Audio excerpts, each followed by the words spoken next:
Does that look like it's right? Good evening, everyone.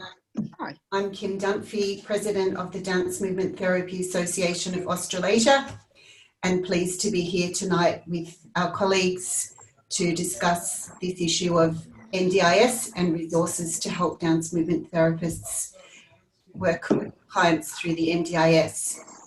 So I begin by acknowledging the traditional owners of the land, or the custodians of the lands on which we meet tonight.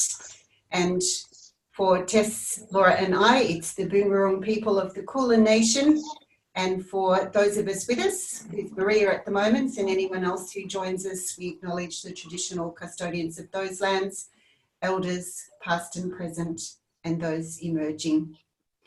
And also in the Dance Movement Therapy Association, we acknowledge our dance movement therapy ancestors, those elders and knowledge holders who come before us, on whose shoulders we stand in our work tonight. The NDIS is a new area of work, so it's something that is actually a new project to tackle for all of us. And the Dance Movement Therapy Association is finding it particularly important because of the possibilities it offers for dance movement therapists' employment into the future. And there are challenges with that at the moment because dance movement therapy is not named as a modality that makes it immediately applicable for dance movement therapists to gain employment. That's something that the association is working on. We've been meeting with the NDIS for some time, and they've given us a large number of tasks that we need to do before we could come back and ask them again to consider us, and we've been working hard on advancing those. Tonight we have with us Tessa Hens, who's been employed by the association as a contractor to develop a set of resources, both that the NDIS asked us for and also that we were aware of that we need in order to help dance therapists negotiate the NDIS system.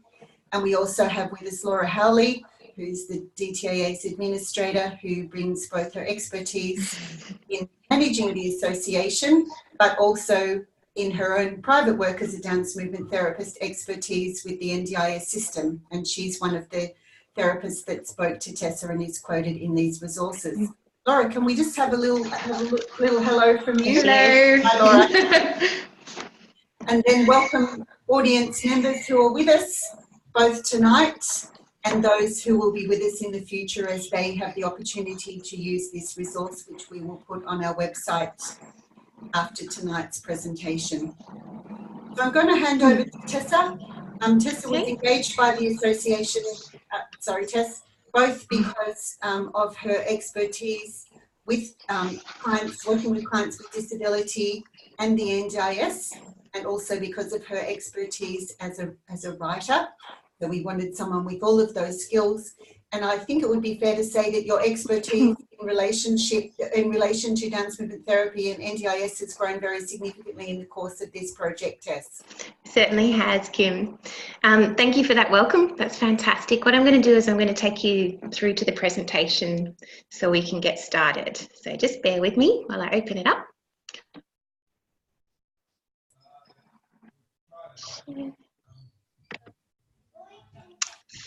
Okay. Can everyone see that, the presentation? Great. All right, so thank you again, Kim, for that welcome. Tonight is really about introducing you to some of the resources that the DTAA has developed, both for prospective clients, but really as well for dance movement therapists to help us professionally engage with the NDIS. There's lots to learn. I certainly learned a great deal developing these resources and will continue to do so. It's an evolving scheme.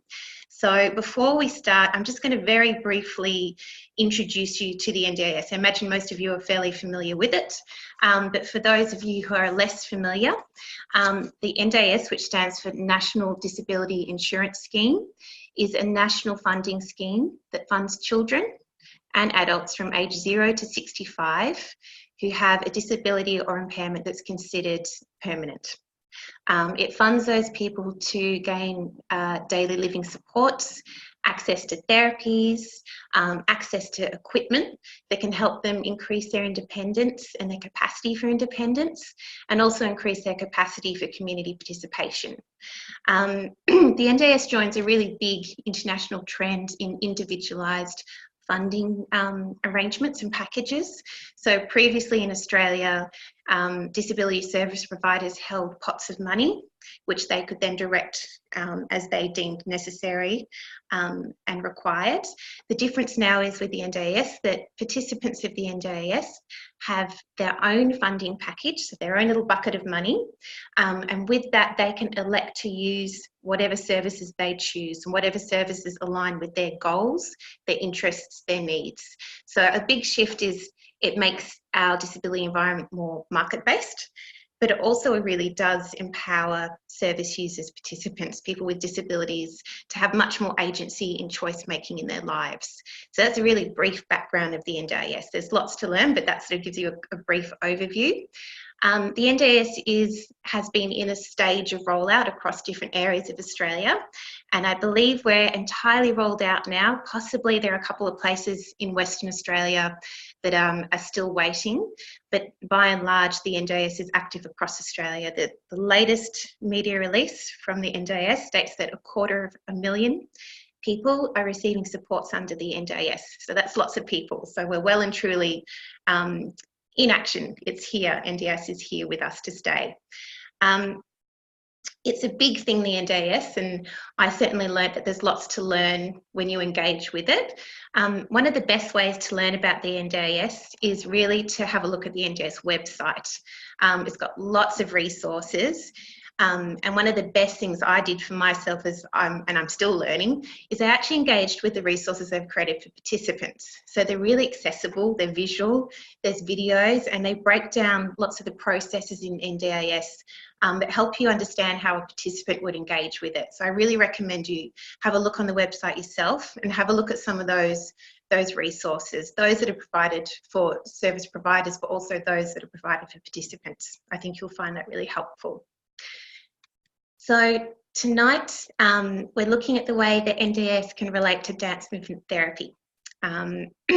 Kim has touched on the fact that as yet, dance movement therapist isn't a recognised modality by the NDIS.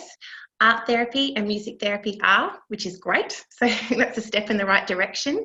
But the DTAA does still have some work to do to move towards that. Kim, did you want to talk a little bit more about some of the specific things the DTAA are doing?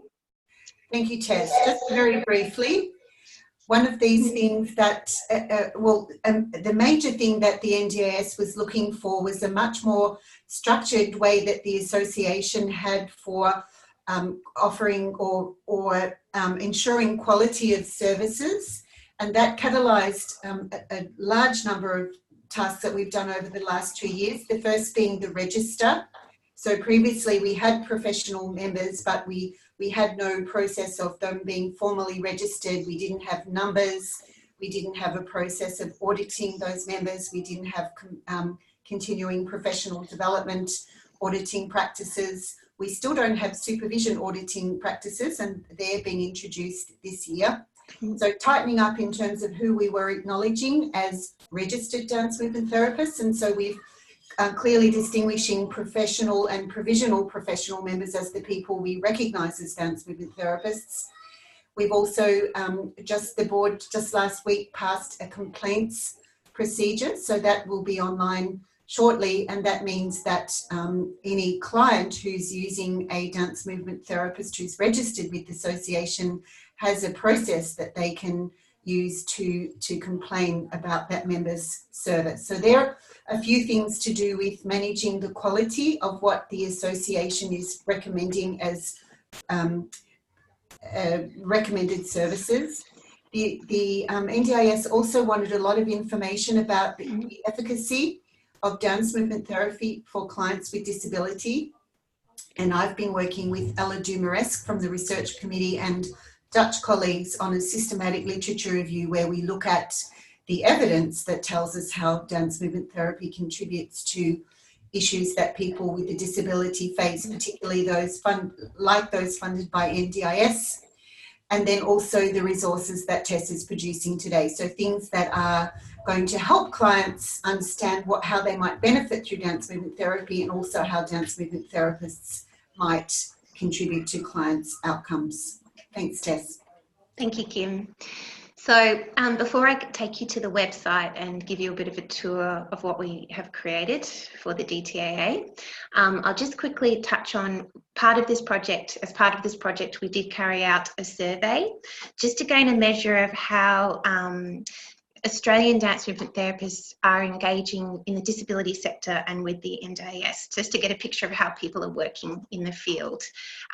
We extended the survey out to provisional, professional members, and we had, I think, around 30 responses, which was really good, and people were very generous with their responses as well and gave a lot of information. Some of the two sort of key findings were, one, us dance movement therapists are very actively engaged in the disability sector, doing a lot of work in lots of different ways and lots of different settings, which is fantastic. Two, as yet, we're not really strongly engaging with the NDIS. And part of that might be down to the recognising dance therapy as a modality and that not being the case yet, but there were other factors involved too. So we can touch on that later, but I just thought I might mention that now. So tonight, I'm going to take you on a bit of a tour of the website. We've created 2 pages, which I'll take you through tonight. The first is aimed at prospective clients.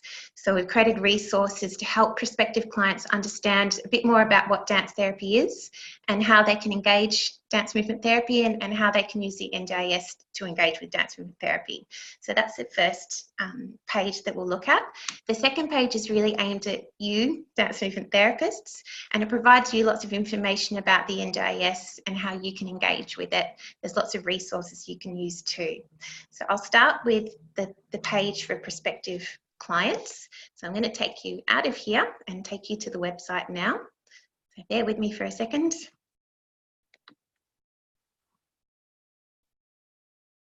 Okay. Oh, and share. All right. You can all see the website? Not yet. Oh, is it up now? Yep. Okay. So on the website, the place you find NDIS resources is under professional resources. You scroll down and there's a little tab that says DMT and the NDIS. If you tap on that, there, it opens up this page here.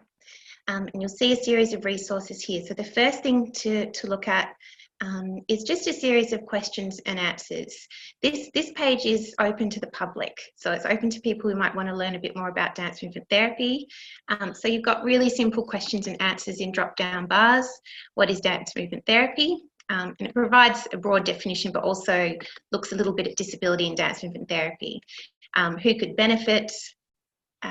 Types of therapeutic outcomes that are relevant to dance movement therapy for people with disabilities.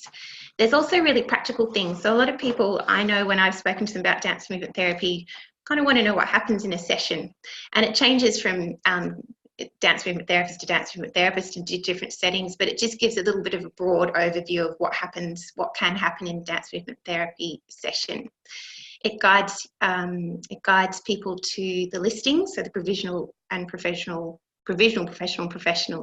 listings, and it also guides people to how they can currently use their NDIS funds to pay for dance movement therapy. So that's sort of just an overview of all those questions and answers there.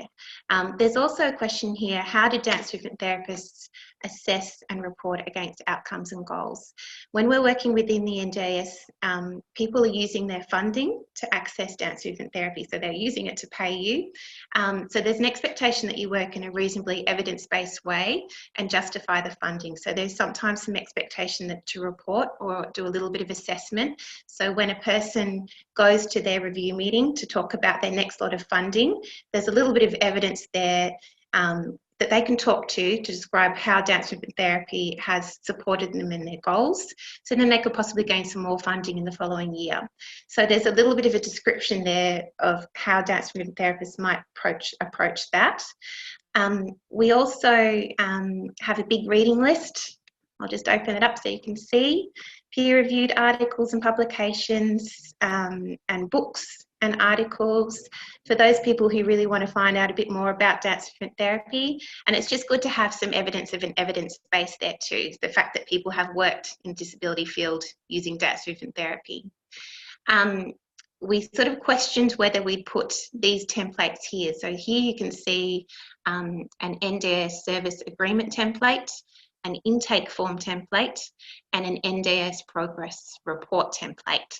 They're in PDF form, so members of the public can't change them.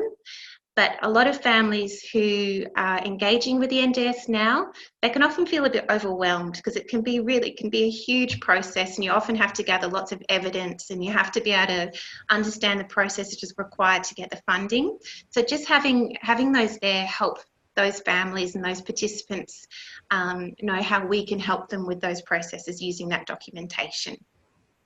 I won't open them now because I'll open them for you in the other page, but that's there. There's a few more articles and some frequently asked questions down here. And then up the top here, we have 2 more resources. One is a 2-page flyer, which summarises all of that information on these questions and answers into 2 pages in a simpler format. I'll open it. We currently have a graphic designer working on a much prettier version of this, which is great. So this will be revamped and uploaded in new form very soon. But this can be, used, printed off and given to service providers or participants just to share that information about dance movement therapy. I'm just going to come back. We also felt it was really important to create an accessible version of that. So I don't know if you're familiar with Easy Read, but Easy Read is an approach to creating resources, written resources that make it much easier for someone who may not be literate in, able to read fluently, to give them information. So this has been set up with some visual imagery and very simple sentences, and breaks down those same questions again. What is dance movement therapy? How can it help me? Who's it for? All those questions, just with some simple graphic imagery. And that's intended for participants who may need some more accessible information. So that's there for those too. So you can print those off and share those with participants too. So that's basically a summary of this page. The next page I'm going to take you to is really for dance movement therapists. And you can reach that by coming down here, and you'll see there's a little link to the members page. So I'm going to click on that. And if you're logged in, this page will come up here. So this page is for active members, active DTAA members. So it's a resource for Australian dance movement therapists who work with the DTAA. You've got some of the same things here. So you've got those flyers there, both Easy Read and the graphically designed one that you can print off to share with your professional networks, to advertise, to help you explain what dance therapy is to different stakeholders. You also have down here a series of questions and answers, and these questions and answers are for dance movement therapists. They provide lots of information about the NDIS. So there's basic information such as what is the NDIS, and gives you a bit of background of the NDIS. Every question here has a link to a website, often the NDIS website, but different parts of the website, so you can learn a bit more yourself. So you can see some of them are quite detailed, and it really just breaks down lots of information about the NDIS. So how to register.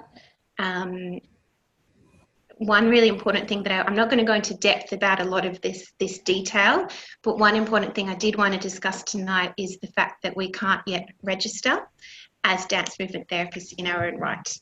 So there are different ways to work as a dance movement therapist still, though, under the NDIS.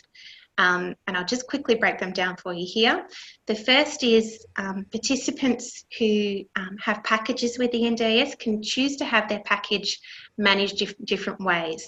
So some have them plan managed, which means a third party will help them manage their funds and make payments. But those people can only use the services of registered providers. So their providers will have had to have gone through a process of registering as a service provider under the NDIS, which is a whole process in itself. We can't do that as dance movement therapists at the minute, but what we can do is work with participants who self-manage their plans. So that's participants who have a plan, but they manage all of the finances and all of the organisation of their funding. So when you're self-managed, you can elect any service. It doesn't have to be registered. So there are lots of dance movement therapists working with clients who are self-managing their plans. Other dance movement therapists work under the umbrella of a registered service provider. So that's how I work as a dance movement therapist, and Laura does too. So the service provider I work for is registered under the NDIS, and I carry out my dance movement therapy there. I can't charge for it against a therapeutic price guide item, so I have to charge for it differently, and I have to charge a bit less than I probably should do as a therapist, but it is another way to work with the NDIS, and I can run regular sessions and be paid for it. Another really important point is dance therapists who are registered as clinical members of PACFA.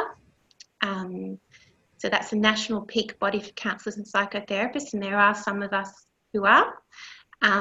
They can register. So that PACFA registration allows them to register as a therapist under the NDIS, and they can use specifically therapy price guide items to charge for their services. And another way that a lot of dance movement therapists are working within the NDIS is, in Australia particularly, there's lots of dance movement therapists who have dual qualifications. So they might be a psychologist and a dance movement therapist. They might be a speech pathologist or a physio as well as a dance movement therapist. So they register under that particular profession, but they might use some of their dance movement therapy expertise to inform their work. So there's a few ways still to work with the NDIS, and that's probably important just to talk about tonight, just to keep in mind while you're exploring these resources. We also have lots of other questions. So the price guide is a huge document with lots of different items, and it's probably really good to familiarise yourself with how it's structured and what's in it and how to price your services. So there's a lot of information there about that. Auditing requirements, how to draw up a service agreement, how to use their portals, and how to progress report. All of these questions and answers, all these sort of themes are covered in these questions and answers. And again, there's lots of links to NDIS website and other things to help you understand that a bit more. It does take a little bit of reading to get your head around it all. The last thing I'll just highlight here is, as mentioned before, we did carry out that survey, and you can open up the survey report from this part of the website. I'll just show it to you quickly. It's interesting reading. There's lots of interesting things in here. So if you scroll down, you'll see the sorts of things we asked dance movement therapists were about their professional experience, how they attain employment, how they're engaging with the NDIS currently, what kind of outcome areas they're working to, and also dance movement therapists' current perceptions of the NDIS. So all of that information is summarised with lots of graphs and summaries here, just to give you a sense of what's happening currently with the DTAA, with dance movement therapy, and the NDIS. So that's there as another resource for you to look at. And then we have, I'll quickly take you, you know about the flyers.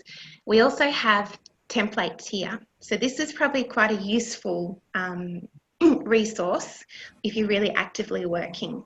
The first thing is, if you work within the NDIS and you're a registered provider, you must provide a service agreement to your participants, which is effectively like a legally binding agreement, which outlines in an accessible way what services you'll provide, how much you'll charge for them, and lots of little things like tax and what happens if you have to cancel a session, all of those things. So the NDIS has some guidance on how to set these up. Just see if it's opening. Let's open it. So I've based this on both the NDIS guidance and also my experience in working in a service provider and some of the templates they use. I'll just open up so you can quickly see it. It's important to note this is a Word document, so this is available for you to edit as you need to based on how you're working with the NDIS. But it's really good. It gives you a guide of how to write up a service agreement. It's being a bit slow with opening, sorry. I might close some of these other things. Oh, here it is. So there's a service agreement. That's what it looks like. A lot of it's really straightforward. Names, details. We've put some visually accessible images on there. Just letting you notice that it hasn't opened for me yet. So just, oh, hasn't it? I think there's a slight delay with things opening. Can you see it yet? Not seeing it yet? No. So we'll just give it a moment. Okay. You're seeing it. Okay. So I'll just quickly describe. There's also some, when it pops up, you'll see there's some sections that you must legally put in there. So there's some sentences around tax and NDIS Insurance Scheme Act. So those are in there already for you. So that's stipulated by the NDIS and they're in there for you. Can you see it yet? Tess, I'm thinking No? that it might not be screen sharing that. Is this? I'll just double check. Sorry. I'll just come in and out. There it is. Let's try that again. Can you see it? Yeah. Good. Okay. So I'll just quickly scroll through it. That's what it looks like there. You'll note we often try and put a little bit of visual imagery in there too to make them a little bit more accessible to lots of different types of communicators and readers. A lot of it's just basic information. There's also a spot to put NDIS goals in. So every participant who has an NDIS funding package will have chosen some goals that are really meaningful to them. And any service provider that provides a service to them will need to be aware of those goals and connect their work with those goals. Usually the goals, in my experience, are pretty broad. So developing independent living skills, developing communication skills, increasing well-being, increasing community participation. That's sort of how they tend to be written. But it's important to have an awareness of those goals, and it has to be in the service agreement too. You've got a table for laying out your pricing. I'm not going to go into huge detail. I'm just going to flick through, but that would require you to look at the pricing guide and pin your service to a particular price guide item. And then just sections outlining yours and the participants' responsibilities. And a section to sign at the bottom. So that's a legally binding document, but this provides you with a little bit of guidance on how to create it. You could use that or you could edit it for your own uses, but it's got everything you need in there. Yeah. I'm going to quickly take you back to a few of the other resources before we move on.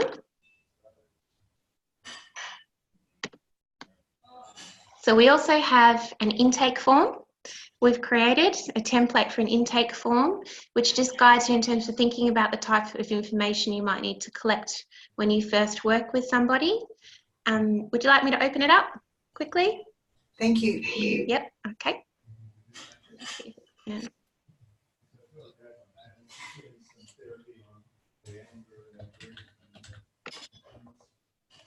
Bear with me. It's being a bit slow. I have to change where you're sharing. Do I? Okay, I don't. So the intake form, can you see it? Sorry, bear with me. Is it still there where you're opening? No. Sorry, everybody. Here we go.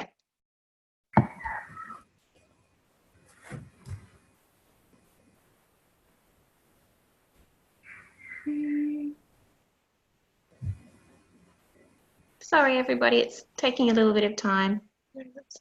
There it is. No, that's not that one.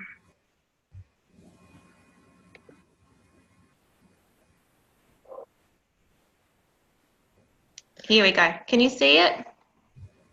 Let's try again. Stop share. Okay, it's coming now.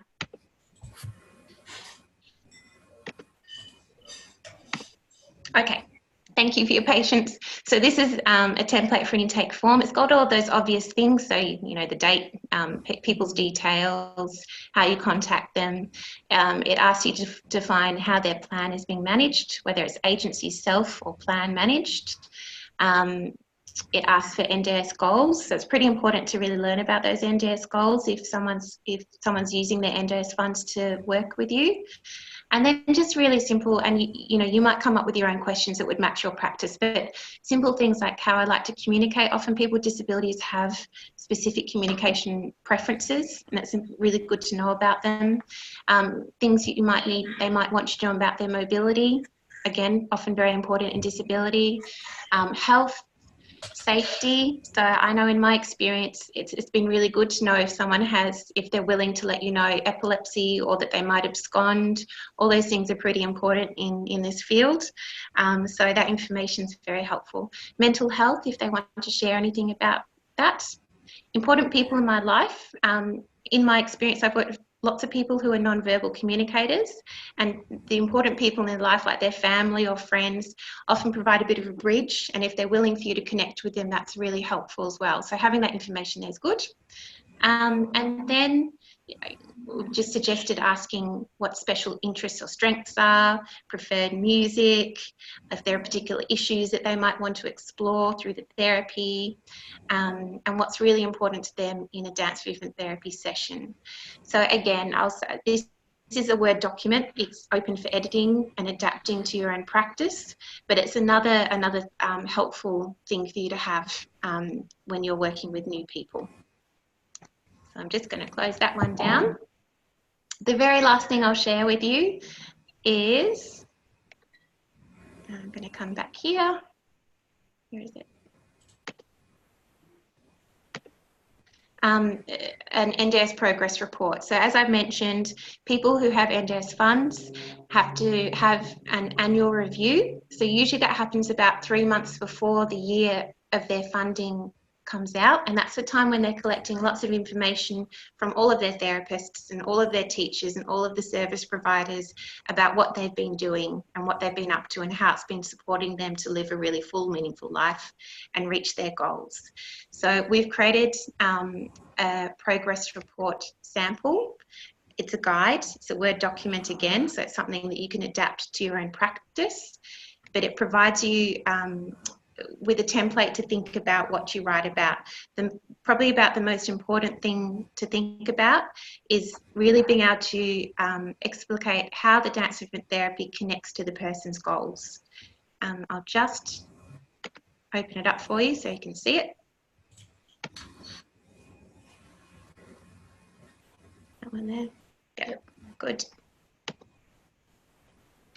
And there it is.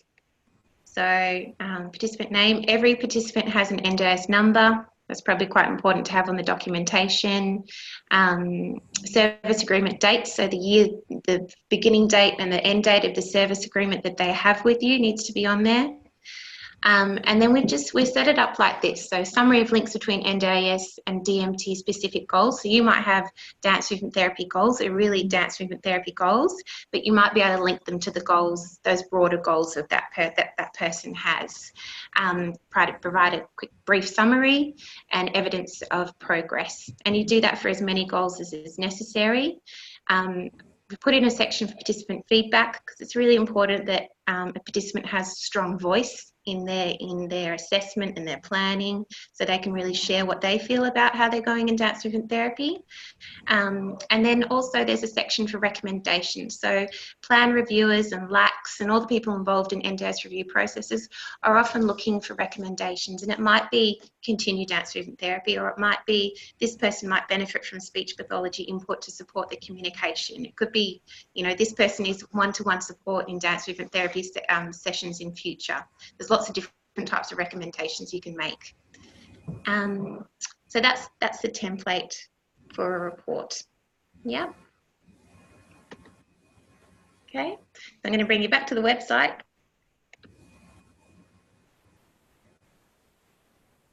There we go. So I think I've covered all the resources that are on there. Just double check. Oh no, I haven't.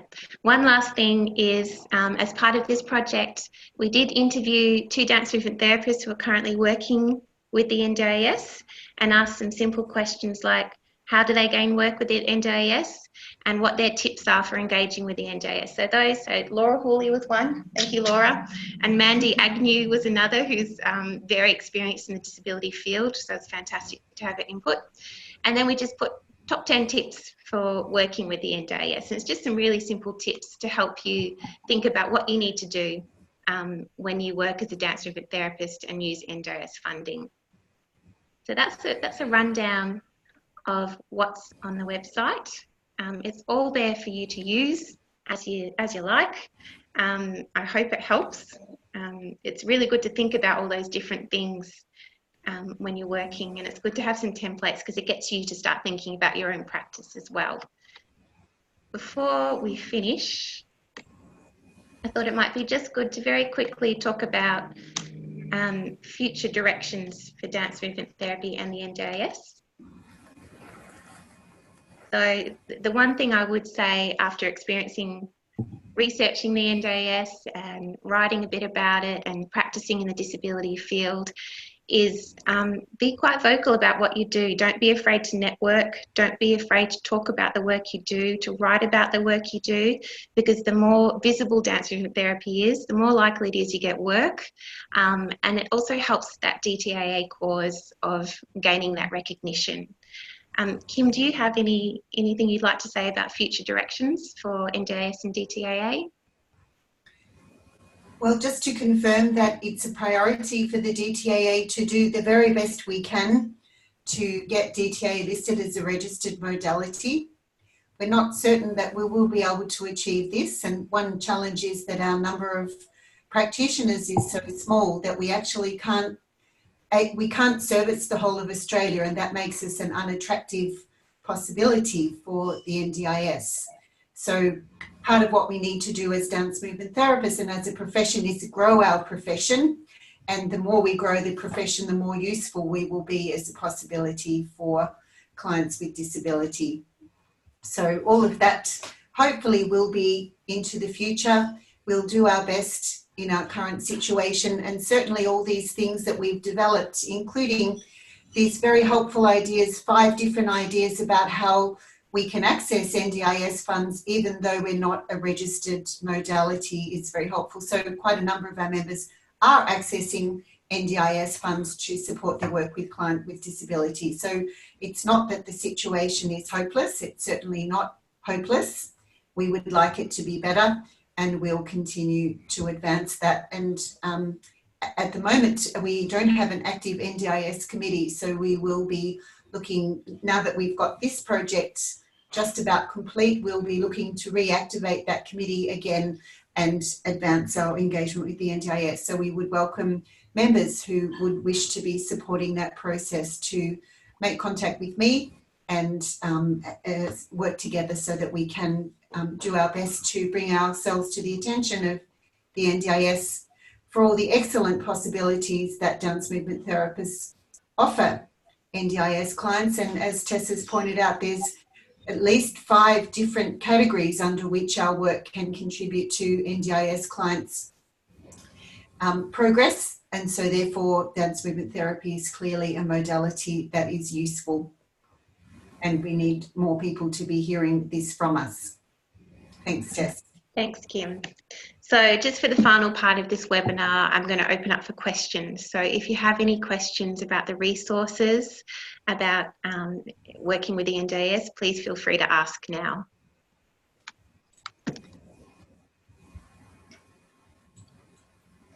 No questions? While you're thinking, just for the sake of anyone watching on as well, if you've got any difficulties accessing the members only resources section of the website, feel free to email me. It just requires your membership login that you use throughout Apricot.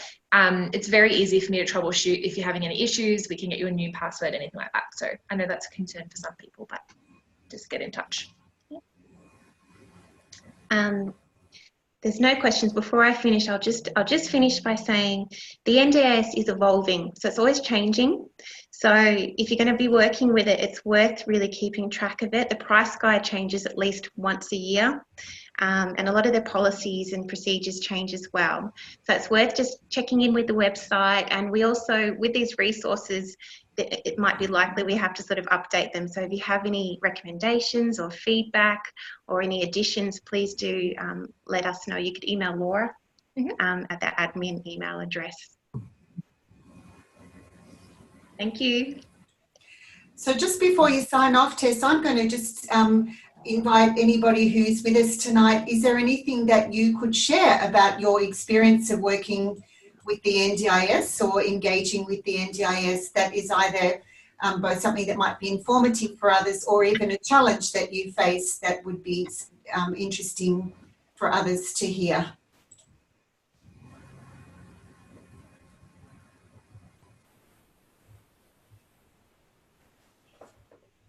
Well, I think for me, I am not a qualified dance movement therapist yet, but I have a lot of interest in this, and I'm qualified in a bachelor in psychology as well, pending graduation. I look at the price guide at the moment, and there's room for like disability practitioner or like disability worker and stuff, with the pay grade according to that. So I'm thinking about applying these transferable skills into the sort of the realm of disability worker.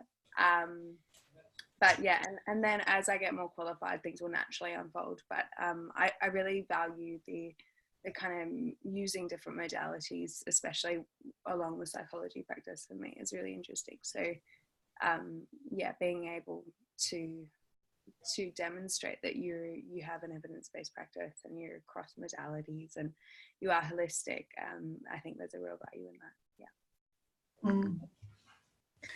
Thanks, Hannah. That makes me think of another possibility. So that idea, which is actually something we haven't got listed, have we, Tess, for people who are not yet registered dance movement therapists, for those who are studying or learning, that doesn't preclude them from using those skills in disability care work, in the kind of work that people do in day centres. So lots of people, and actually so Tess and I have worked together quite a bit in her day centre, and we always had somebody with us who would be called, what would the name of those professionals be, Tess? Oh, they could be referred to as support worker or instructor, typically. Yeah. So that's a possibility for employment, and there would be people out there who are studying or learning or in the process of becoming dance therapists who might be able to do that work. And certainly anybody who comes into those roles that has skills like we learn in dance therapy about group process work and using the body and movement observation and non-verbal communication skills brings a huge amount of benefit to the session.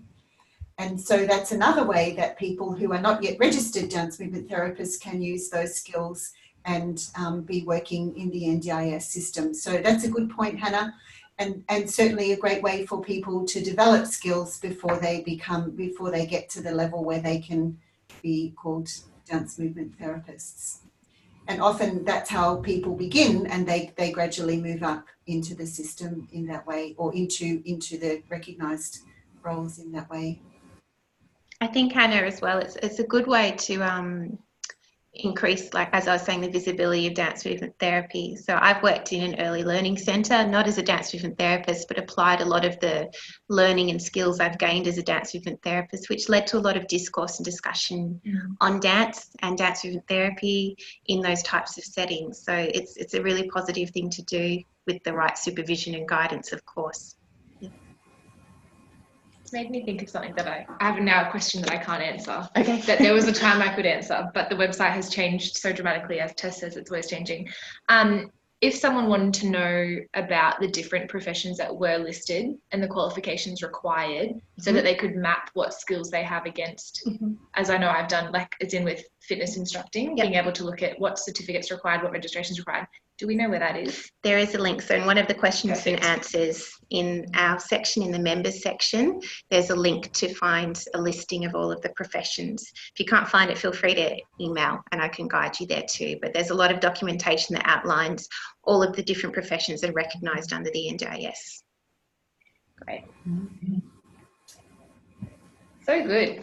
Are there any other questions or experiences you'd like to share? I have a question. So if you work with a self-managed NDIS participant, can you charge the therapy rate, or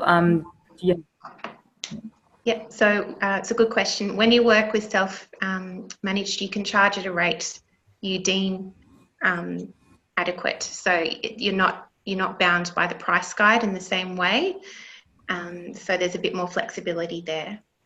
And just taking from what Kim just mentioned, does this only apply to fully registered professional members, or does it also apply to provisional professional members?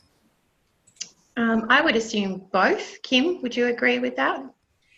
Yeah, so the DTAA recognises provisional professional members as people who can call themselves dance movement therapist provisional. So the idea is they're on the journey to becoming a dance movement therapist fully recognised, but they are recognised for their training and the supervision they've had at that stage, yes. But we can use, as a provisional professional, you can use the NDIS as a therapist with self-managed clients? Yeah, there's a lot less, I guess, regulation around people who have self-managed packages. So, you know, like someone has a choice to hire pretty much anyone they deem they want, basically. So that could include people who are not dance movement therapists, who might be support workers or dance teachers.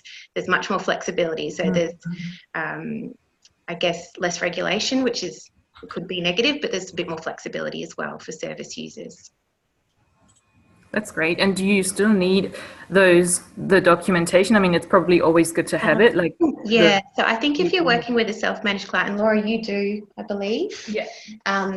It's a little bit up to you and what you agree on with the person you're working with. So that's something that you would probably agree on at the very beginning stages of your relationship.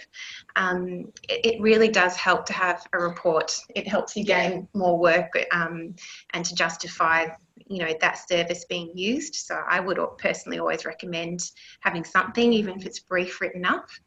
Laura, what's your experience? Yeah, I can dive in a little bit. Yeah. So I work with someone who's self-managed.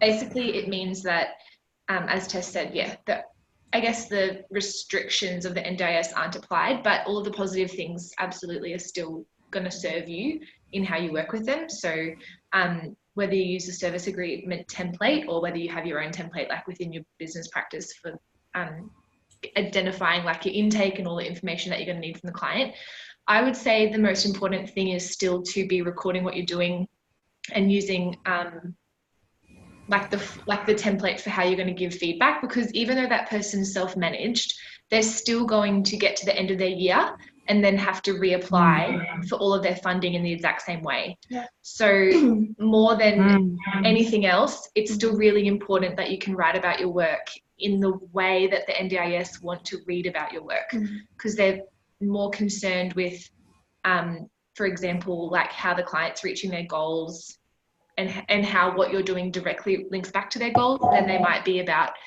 something else that you would have deemed important if you were working outside of the NDIS. So I would encourage you to still look at and use the resources, mostly for the longevity of like that client moving forward. Yeah, and I think it frames my work as a provisional person, like still on the journey. Like I find that it's really helpful to use as a structure to think that way, if that helps. And, you know, whether you're self-managed or not, if you go into a review meeting, you'd be working with a local area coordinator, a LAC, and they would be asking, they have to sort of gather that information, and then they need to present that to the NDIS to justify that next lot of funding. So the more evidence they have, the more likely it is, as Laura says, that you could continue on with that dance movement therapy work with that person if that's what they want. Okay, that's great. So basically, it's not required, but it's obviously highly recommended. Yeah, and it's good practice as well, I think. I would say that it's not, I would say though that the ability to write a report is basically required.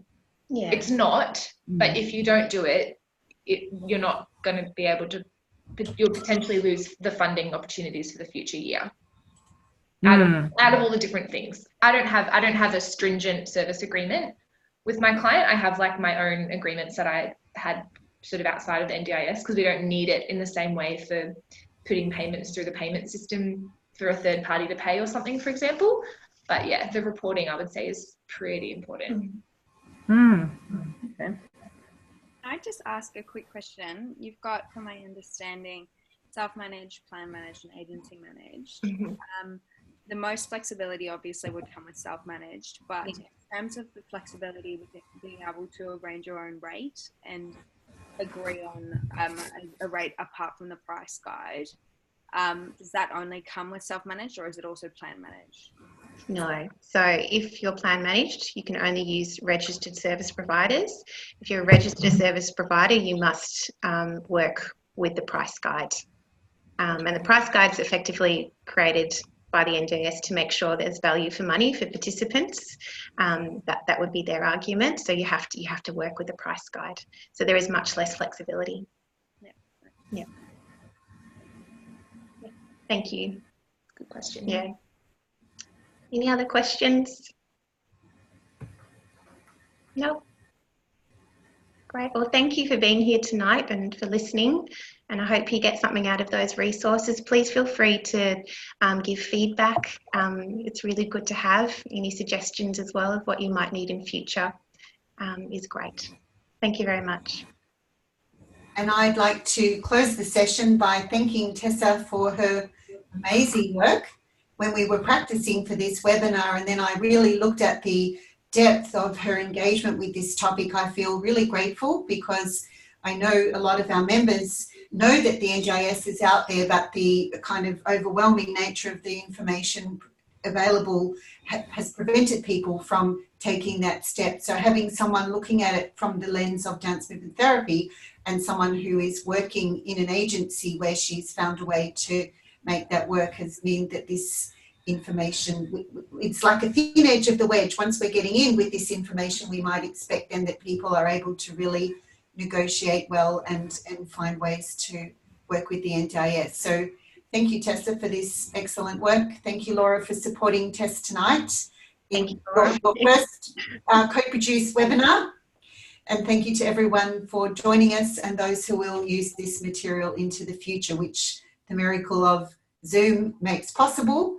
So in a moment, Tess and Laura will turn this into a video that will then pop up on the website. So thanks everyone very much, and good night. Thank you. Thank you, everyone. Good night. Night.